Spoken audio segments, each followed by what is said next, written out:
Cells in biology are the basic membrane-bound unit that contain the fundamental molecules of life and of which all living things are composed. Cells are the structural, functional, and biological units of all living beings. A cell can replicate itself independently, hence they are known as the building blocks of life. As we all know, all living beings are composed of cell. From a being tiny as a bacteria to something giant as an elephant or even a whale. But did you ever wonder how we know this? And this is thanks to a group of scientists who contributed their work in shaping modern biology as we know it, particularly discovering cell theory. There is interesting history regarding the discovery of cell as well as the naming of the word cell. But in this video, we will be talking about cell theory, particularly what is cell theory and how does it differ from modern cell theory.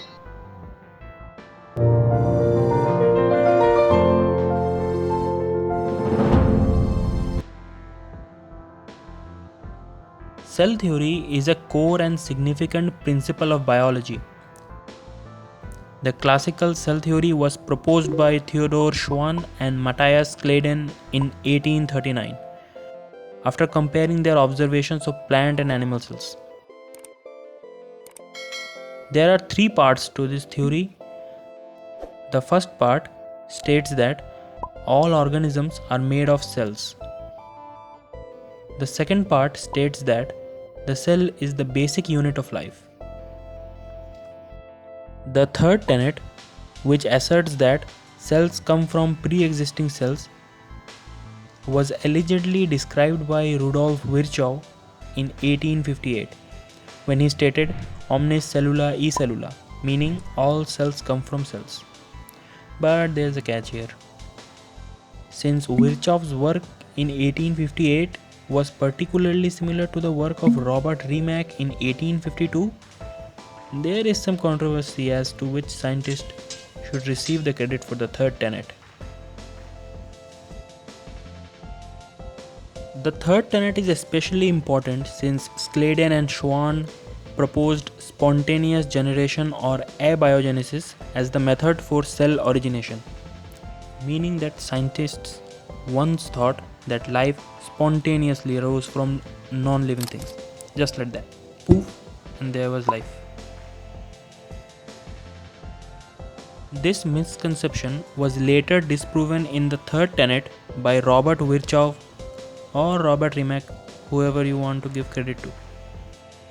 However, the scientific society did not accept it until 1865, when Louis Pasteur provided experimental evidence by his infamous swan neck flask experiment to support Virchow's expansion to the theory and cementing the third tenet in the history of biology. So, what is modern cell theory? Well, modern cell theory is simply the expansion of the classical cell theory based on the modern knowledge of molecular biology, genetics, and biochemistry. The modern cell theory includes the original three tenets of this classical cell theory and expands upon it.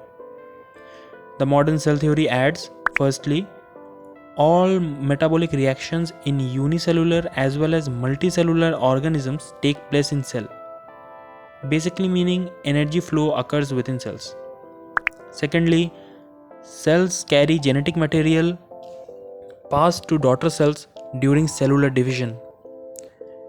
And lastly, all cells are essentially the same in chemical composition.